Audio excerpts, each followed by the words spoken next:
Ibu di MPLS yang ini, Ibu akan menjelaskan mengenai tata krama siswa. Nah, sebelum masuk ke tata krama siswa, pengertiannya dulu kita harus tahu apa sih tata krama. Nah, tata krama itu berasal dari kata tata dan krama. Tata, aturan atau norma, sedangkan krama adalah sopan santun atau perbuatan yang baik.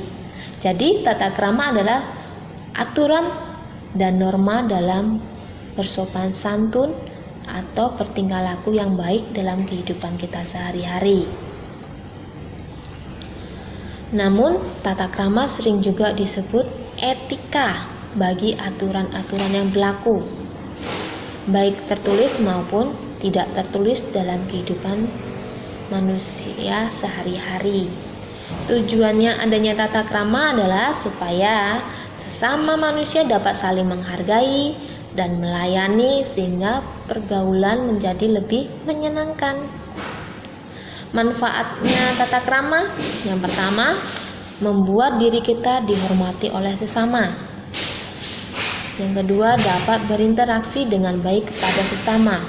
Yang keempat, membuat pribadi yang lebih baik dan beretika. Yang keempat, memelihara suasana baik dengan lingkungan, keluarga, dan masyarakat, dan yang di sekolah.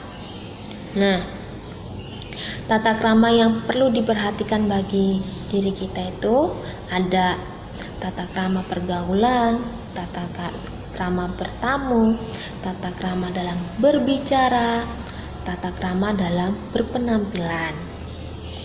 Tata krama pergaulan, biasanya kalau pergaulan kan kita menggunakan komunikasi. Jadi komunikasi dan tata krama pergaulan adalah hal yang tidak dapat dipisahkan. Ada beberapa kunci pokok yang perlu dicamkan dalam masalah komunikasi.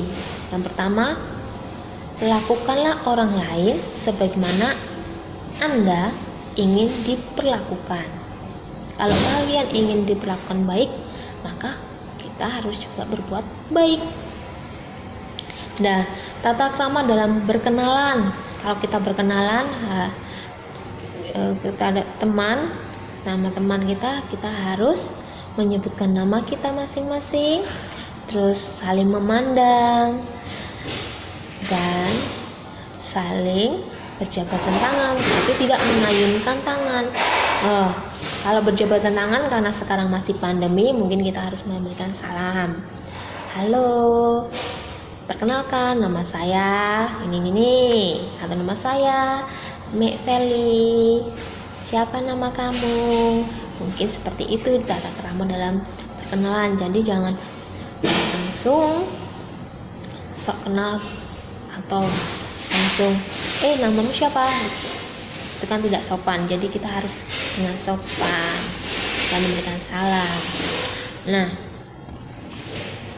tata krama dalam bertamu, hendaknya memberikan janji atau janjian dulu mau bertamu dan datangnya pada tepat waktu. Terus harus mengetuk bila akan memasuki rumah.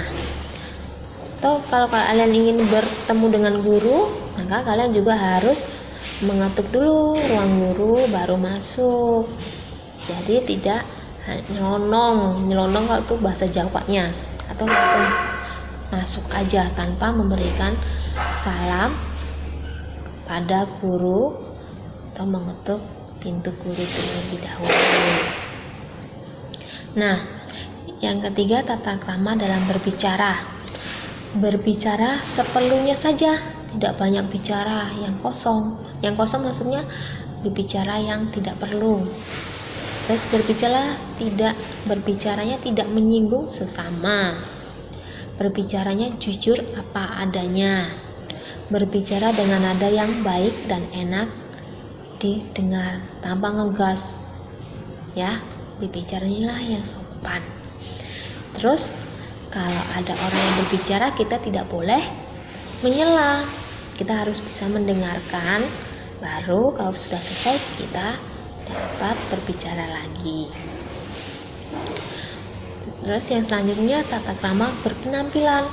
Berpenampilan harus yang rapi, berpakaian yang sopan dan bersih, berpakaiannya yang bersih, yang rapi, jangan sampai pakaian kotor, pakaiannya kotor di mana-mana, banyak noda. Terus di lingkungan sekolah harus berpakaian tertib seragam sekolah dengan atributnya, tidak asal-asalan pakaiannya. Ya, asal-asalan pakaiannya, yang bawahnya pakai celana biru, yang atasnya bajunya pakai pramuka, itu kan asal-asalan. Jadi jangan sampai asal-asalan. Kalau bawahnya pakai rok atau celananya pramuka, ya bajunya pramuka. Terus kalau di sekolah waktu olahraga, pakailah baju olahraga.